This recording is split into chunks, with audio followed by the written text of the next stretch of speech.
Friends, if today's market session were a gripping drama, well, we'd probably call it the Great Tug-of-War. August 1st, 2025, it really felt like a high-stakes chess match, full of unexpected twists, turns, kept us all on the edge of our seats. You're absolutely right. A chess match where the battle lines just kept shifting. Take the Nifty, after flirting with its morning highs, it retreated. Ended the day down 0.82% at 24,565.35. Yeah, and the Bank Nifty wasn't far behind in this sort of bearish dance. It closed at 55,670.60, a dip of 0.62%. It really felt like a day of two halves. Definitely. So what happened? And more importantly, why does it matter to you, our listener? Well, our mission today is to unpack the complexities of this specific market session, give you a shortcut, really, to being well-informed about what drove the action. We've pulled from a range of sources, market analysis, detailed reports, expert commentary, you name it, to get the full picture. And if we look at the immediate institutional activity, the FIIs, or foreign institutional investors, they pulled out a pretty significant chunk, about 3,366 crore rupees from the cash segment. But our DIIs, the domestic institutions, they really stepped up. Pumped in about 3,186 crore rupees. Yeah. So a classic tug-of-war, like you said. Yeah, a real tug-of-war. FIIs maybe had a slight edge today, but the DIIs provided that crucial support. Absolutely. You could feel that tension on the screens. You really could. But before we dive deeper into our own market, let's just quickly glance overseas. Wall Street overnight was a bit of a mixed bag, wasn't it? The Dow managed a modest gain, but NASDAQ tech stocks faced some pressure. Some big earnings came in softer than expected. Right, that weighed things down. And then over in Europe, markets closed mostly in the red. Inflation data hinted maybe rate cuts won't come as fast as hoped. Yeah, slowing down the pace potentially. And Asia. Asia was cautious. Japan's Nikkei looked a bit subdued, tired maybe. Hong Kong's Hang Seng did manage a green close, though, thanks to a bounce in Chinese tech. So basically, the global setup for us today, it didn't offer any strong direction, did it? Not really. Just cautious vibes, uncertainty across the board. And our market definitely seemed to pick up on that, amplified it even. And here's where it gets really interesting, I think, because beyond the global jitters, there's this deeper conversation bubbling up about the Indian economy itself. We recently heard Donald Trump claim the Indian economy is dying. Right. Quite a statement. Yeah, and he even talked about imposing tariffs for trading with Russia, especially oil and defense equipment. Sparked quite a bit of debate, that did. It's certainly a strong claim from outside. And if we connect this to the bigger picture, look at the FII sell-off we've seen. It's unprecedented, really. How much are we talking? About 4 lakh crore rupees pulled out in the last 10 to 11 months. Historically, India's stock market commanded this premium, compared to other emerging markets, because of the growth story. Sure. But this begs the question, why aren't FIIs willing to pay that premium now? What's unsettling them? That's a massive shift in sentiment. And remember that comment from the Nestle CEO last October? Vaguely. Refresh my memory. He reportedly observed a shrinking middle-class pie, suggesting a shift maybe towards the lower income segments. Now, that kind of demographic shift, it could certainly impact selling patterns for consumer goods, couldn't it? Hints at a broader economic squeeze, maybe. Absolutely. And it's not just anecdotal. Look, many market watchers are calling this quarter one of the worst corporate results ever seen. Seriously. Oh, wow. Examples, the IT index, for instance, already down nearly 20%. Specific big names, TCS, Infosys, HCL Tech, Reliance, Axis Bank, Kotak Bank, Bajaj Finance, all seeing 5–10% drops after their quarterly results. Ouch. Though, credit where it's due, L&T and Hindustan Unilever have been notable exceptions, holding up better. Still, that paints a pretty challenging picture for corporate India overall. And it's not just the financials, is it? TCS, a bellwether for IT, a huge employer, they've announced they're effectively entrenching. Which basically means consolidating or laying off about 12,000 people. That's 2% of their workforce. And they used to keep people on the bench, right? That pool of unassigned employees. Exactly. Even without immediate work. But that practice seems to be changing. It's a significant shift. What's driving that, do you think? Well, what's fascinating here, and perhaps a structural shift, is the rise of these global capability centers, the GCCs. Right. Historically, Indian IT firms were the intermediaries. Foreign companies hired talent through them. Now, many foreign companies are just setting up their own GCCs here, recruiting directly. So bypassing the Indian IT firms? In many cases, yes. Now, some laid-off IT folks might find jobs there, sure. But it signals a deeper trend impacting India's largest employment creator. That's something we really need to watch for the long term. Definitely. And then there's this other concern. Some are calling it tax terrorism, which they argue is contributing to capital flight. We've heard some, well, pretty startling stories. Like what? Remember that farmer case from 2013-14? Lost 21 lakh in F&O futures and options and then got hit with a notice for a 68 crore rupee penalty? 68 crore? How? Apparently, because he didn't respond to notices, his turnover was mistakenly assumed as profit. Crazy situation. That does sound extreme. And there was a more recent one. Yeah, a vegetable vendor in Karnataka reportedly got a GST notice just for Google Pay transactions, including personal loan repayments. Now, regardless of the specifics, these stories create a perception, right? Regulatory uncertainty. And that affects the business environment, influences capital movement. Absolutely. Yeah, and this issue of capital flight, it's significant because other countries, developed ones like the U.S. with its EB-5 visa, Malaysia's My Second Home, Dubai's Golden Visas, they're actively trying to attract capital. Right. They want investment for growth. Yet we're seeing this trend where people with substantial capital in India, even social media influencers apparently, are moving to places like Dubai. This perceived tax terrorism, well, it could certainly be a factor pushing them out. And it's not just income tax worries. The impact of GST is also mentioned quite a bit. Examples. Well, think about 18% GST on biscuits with sugar. Or get this, 28% on caramel popcorn in cinemas. Wow, 28% on popcorn. Right. These things, alongside high fuel taxes, petrol, around €100 a liter here versus, say, 40 in Malaysia or 60 in Dubai, they add to the inflationary pressure everyone feels. And some analysts are also pointing fingers at foreign policy stances, worrying about the potential economic impact. How so? Well, situations where, for example, certain countries supply defense gear to India's neighbors. Questions are raised about how India's response might affect trade ties or just diplomatic goodwill. The perception is that these dynamics could indirectly influence investor confidence, even if the direct economic link isn't obvious immediately. Okay, so summing up the macro picture. Look, the Indian economy isn't dead, despite the claims. But there are definite challenges, areas of concern, and the stock market is reflecting that quite clearly. Yeah, the performance hasn't been great globally speaking. It's been the worst performing major stock market globally since October last year, or maybe January this year, depending on how you measure.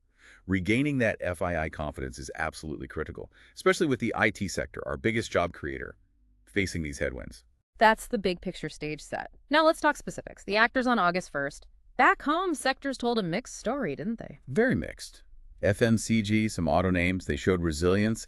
Energy stocks had some muscle. But the heavyweights dragged things down. Exactly. Financials, IT, pharma, metals, PSU banks, they weighed on the indices. Yeah. Interestingly, FMCG was one of the few sectors actually showing overall positive performance for the day. Okay, so amidst this sectoral tug-of-war, let's zoom in on some individual stock stories. The key movers that tell us something. Good idea. Let's start with a positive one, Ambuja Cements. Right, stood out in the infra space, opened around 595, closed strong near 608, up over 2.5%. Yeah, and the news flow supports it. Record Q1 revenue reported, all-time high cement sales, expanding market share, focusing on green energy. It all adds up. And technically? Technically, it's been on a steady uptrend, broke past recent resistance, suggests bullish momentum is still there, driven by those strong fundamentals. Good example of a company benefiting from robust demand. Okay, now flip side. Maruti Suzuki. Right. Bit of headwind there. Despite reporting strong sales for July. Which you'd think would be good news. You would. But the stock closed down 2.43% at 12,302. It shows how sensitive investors are right now. Any whisper of supply issues or recall scares, and they react. What did the chart look like? Formed a bearish candle, closed near the day's low, slipped below key short-term moving averages. It just indicates immediate weakness, profit booking pressure. A reminder that even good news can get overshadowed in a cautious market. Got it. Another star performer, though, GE Vernova T&D India. Absolutely shot up. 5% gain, hit the upper circuit. Just a stellar performer. What was it behind that? Incredible Q1 results. Net profit growth in triple digits, strong order inflows. And look at the trading pure delivery-based accumulation. That screams deep investor confidence. Makes sense. The stock's in clear breakout territory. Yeah. It's a really compelling story, benefiting from that huge focus on power transmission infrastructure. Okay, and shifting to Keynes Technology India. Continued its impressive run. 4-day rally, closed up over 3% today. Driven by? The whole Make in India push, new contracts. The momentum suggests investors are flocking to companies benefiting from that domestic manufacturing and electronics ecosystem theme. A great example of opportunity in high-growth strategic sectors. What about the big consumer names? Hindustan Unilever? HUL closed up about 1.3%. It had some volatile swings intraday, though. Formed a bit of a long upper wick on the candle, like a shooting star pattern, suggesting some profit booking at higher levels. But still closed positive. Yes. Stellar earnings recently, plus those ongoing whispers about maybe buying something in the health segment that kept investor interest alive. It held its ground generally, which speaks to the resilience of consumer goods, even now. Yeah, FMCG stocks like HUL and Godrej consumer products too, right? It was up slightly. They often act as defensive plays when the broader market feels shaky. Exactly. And on the auto front, besides Maruti's dip, Hero MotoCorp and TVS Motor Company both had positive moves, fueled by strong July sales. Shows recovery and growth, particularly in two-wheelers. Any others standing out? Well, stocks like Wary Energies and Hitachi Energy India, they clearly benefited from India's focus on renewable energy and power infra, show specific pockets of strength, even when the main indices are down. Okay, so definitely a mixed bag. Some clear winners, some under pressure. Let's zoom out again now to the bigger institutional picture. What's that telling us as we look ahead? Indeed. We know FIIs were net sellers in cash today. Over 3,300 crore rupees out. But the crucial thing isn't just today's number. It's the consistency. 9th or 10th straight session, you said? Yeah, something like that. And look at July as a whole. They sold a staggering 47,500 crore. That broke a 4-month record. Wow. It clearly signals a bearish positioning from their side. They've been consistently selling call options, buying put options. Yeah. It suggests they're, well, pretty determined in their short-term negative outlook. Hell-bent to sell, as some might say. Okay, but conversely, our DIIs have been the rock, haven't they? Absolutely. The market's steadfast support system, consistently buying over 63,000 crore in July alone, they're actively providing stability, looking at these dips as buying opportunities. Where are they putting that money? Reports suggest interest in leading private sector banks, telecom, capital goods, cement, and picking up select auto stocks on dips. And we saw something interesting with promoter holdings, too. Yeah, small point, but interesting. Promoter holdings ticked up in a couple of mid-caps, like Keynes Technology and Wary Energies. That's often a strong signal, right? Insiders showing confidence in their own company's future, even when the market's wobbly. True. Now, this whole dynamic, it brings us to an interesting concept you sometimes hear about. The idea of a manipulated market. What do you mean? Well, sometimes big players might try to deliberately push sentiment down, create bearishness so they can buy assets cheaper, or they might try to trap sellers on fake breakouts.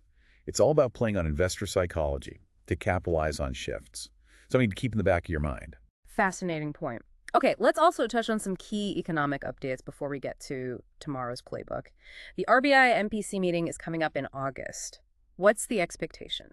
Well, SBI's research report is actually anticipating a 25 basis point repo rate cut. Okay, and if that happens, what's the impact for the average person? That could be quite significant.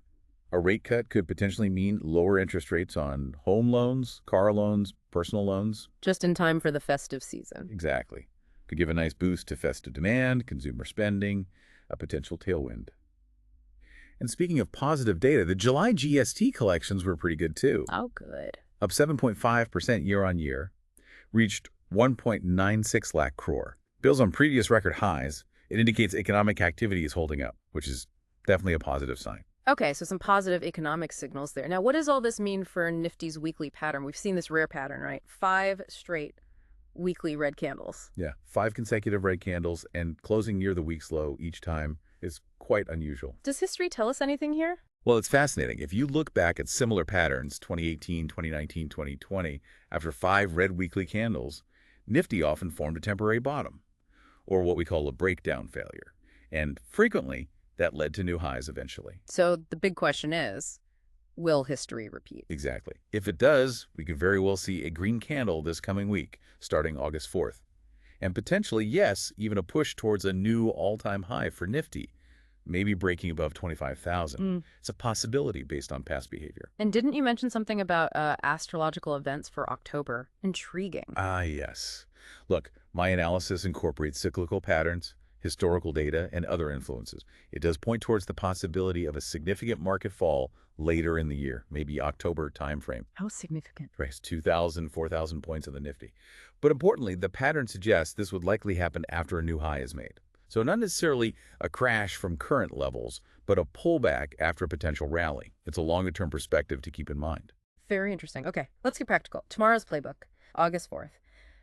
Based on the global cues closing mostly red, what's the likely opening? Yeah, given US, Europe, Asia were mostly red, I'd expect a flat to negative opening for us, though the SGX Nifty might not react quite as strongly. We'll see. Key levels for Nifty. Support first. Crucial support zone is right around 24,500. That's the make-or-break level for buyers right now. If that gives way convincingly, the next stops could be 24,450, 24,400, maybe down towards 24,350.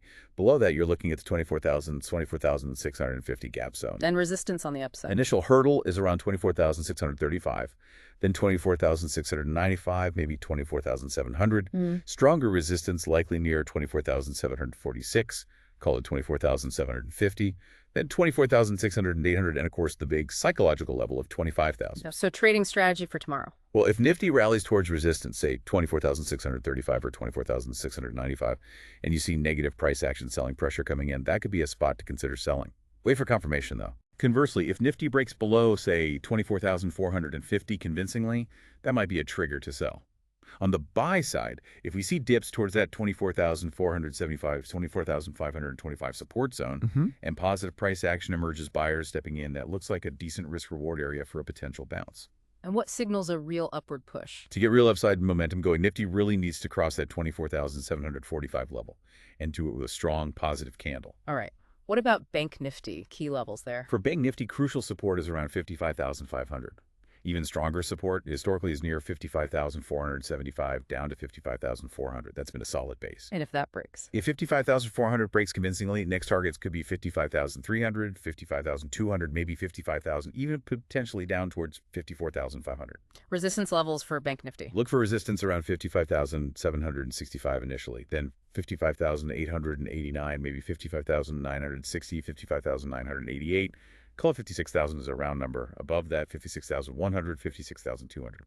Same strategy applies. Sell on rallies at resistance, buy on dips at support, wait for confirmation. Pretty much, yes. Sell rallies towards, say, 55,765 or 55,889 if you see negative price action. Consider selling if 55,400 breaks down firmly.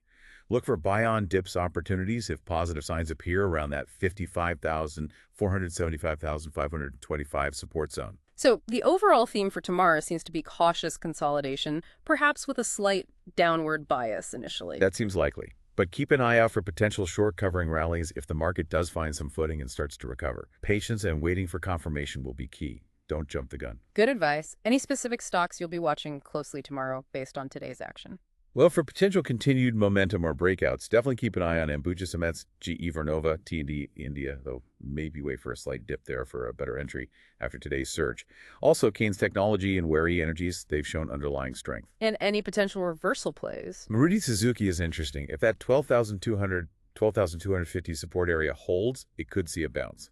Worth watching for signs of stabilization there. All right, that brings us towards the end of another, well, captivating deep dive into the drama on Dalal Street. Today was certainly a day of significant volatility, mixed signals from global cues, from the institutional players. Indeed. The market really feels like it's at a crossroads, doesn't it? Both bullish and bearish possibilities seem quite alive right now. You know, it's not really about predicting every single twist and turn. No, you can't. It's more about dancing well when the music changes. Being adaptable. Precisely. So what fresh stories will unfold tomorrow? Will the bulls finally find their charge, or will the bears manage to consolidate their grip? And for you listening, how will you prepare to dance with the market's changing music? Stay curious, stay prepared, and definitely stay patient for the next session. Absolutely. Until next time, we wish you well on your investing journey.